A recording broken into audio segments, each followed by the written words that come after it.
I think at the moment there has to be a level of self-reflection from these energy firms that they are making millions of pounds off the backs of people who are older, who are elderly, who have got young children in the household, who are disabled, who can't keep their homes warm. These are the same firms, not necessarily this one in particular, but this is the same industry which have been breaking into people's homes to fit more expensive prepayment meters. They are making a lot of money off not just the kind of the bills that we're paying.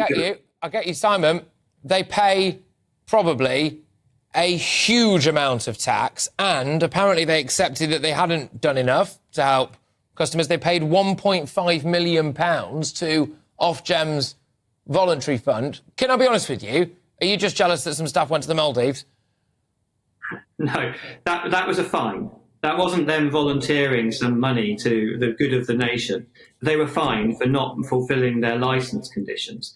That's the reality of that.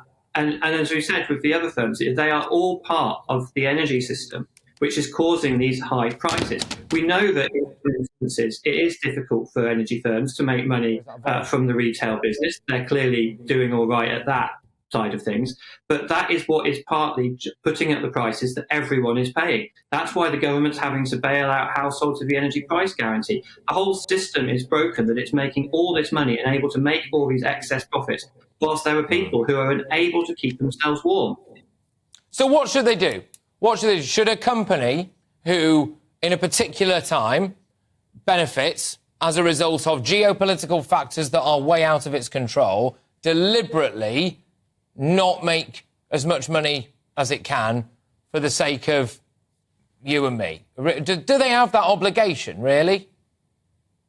I think when they're running a public utility, I mean, if this was, a firm that was offering some kind of consumer good or, something like that, then, they obviously have a lot more freedom. But, people need energy to live and to work and to stay healthy. And they are profiting off that, not just because of the geopolitical situation, but because that a lot of these firms are involved in the trading of energy. So every unit of energy goes through 8 different companies between where it's produced and getting into your meter. All of those companies making their little bit that is adding to the inaffordability of energy at the moment for most people. And adding a huge amount to the Treasury in tax, isn't it?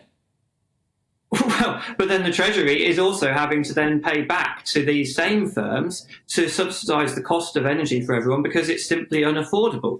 So, yes, they might be paying tax, but they're also receiving huge amounts of government subsidy because they can charge the full weight of the Ofgem price cap, which is different to what the energy price guarantee, which we pay. The government is making up the shortfall. Yes, and is that not a political problem and not the fault of this particular energy company? I mean, if someone goes, here you go, here's a handout, you'd probably take it, wouldn't you?